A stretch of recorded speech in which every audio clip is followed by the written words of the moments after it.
Can't be conformed any longer to the things of the world, but be ye transformed by the renewing of your mind. How are you going to renew your mind? You're going to renew your mind by reading the Word of God. Every time you read the Word of God, it's going to renew your mind. It's going to help you get new understanding what God needs for you to do.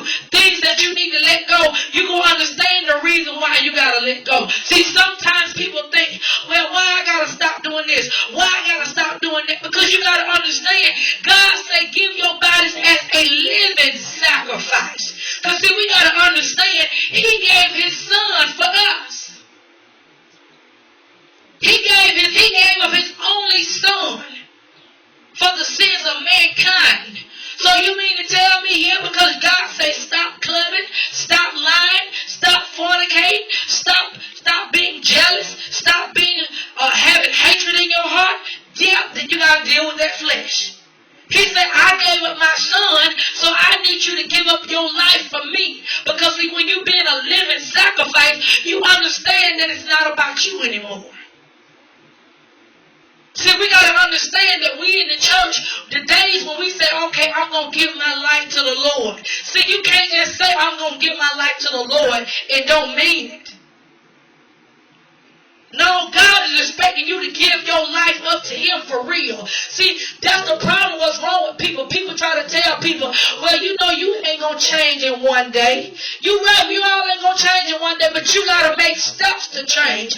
You know, if being around your partners, if they're doing a lot of drinking and partying, and you know God is telling you to separate yourself, yeah, you know what? You got to stop being around them. You got to find you some more friends, because see, that's the only way you're going to have to deal with that flesh. You can't say, well, I'm going to just stay and I'm going to be a light to them. How can you be a light and you ain't strong enough to be a light yet? See, we shouldn't go back and try to do stuff when we know God ain't told us to go back and do it. See, and we got people making excuses for people, making people think that you got time, and people, you know, oh, that's right, because everybody can't do everything at one time. But you know, you got to know, you know what your weakness is. The Bible says man is tempted by their own lust. If I know that my issue is buying clothes, I ain't going to be walking around in the malls all the time. That's going to be the way to deal with my flesh.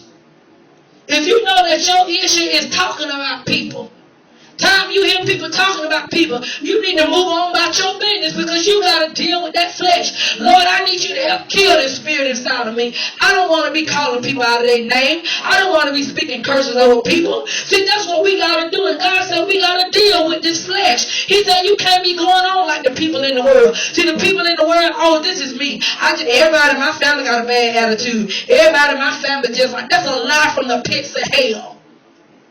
God never created us to be having attitude and acting all ridiculous and acting like we don't have any sense.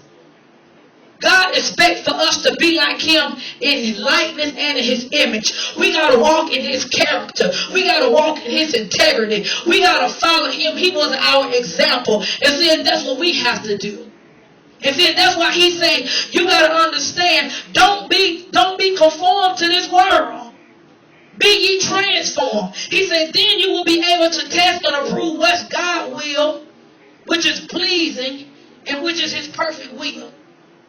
See, and God began to show me, you got to change from your old mindset. Well, when I needed some money, I always went to the title pawn. Well, no, now that you gave your life to the Lord, you got to look to the Lord for the answer. Lord, what it is that I need to stop doing? What it is, am I not paying my tithes? God, what am I not doing? Am I doing some frivolous spending? What am I doing wrong, God? See, you just can't say, well, I'll go over here to the title pond and I'll just go over here and get me a loan. No. You got to begin to seek God, because see, you understand you don't belong to yourself. You got to understand your money ain't your money. Your money now belongs to God. And see, God said the only way that we're going to deal with this flesh, the only way we're going to be delivered and set free, but we got to put some action to the things that we're doing. He said it's time out for us to keep on saying, well, I'm going to name it and claim it. I'm going to declare and decree it, but you ain't changing your mindset. I'm going to be rich. I'm going to be a millionaire.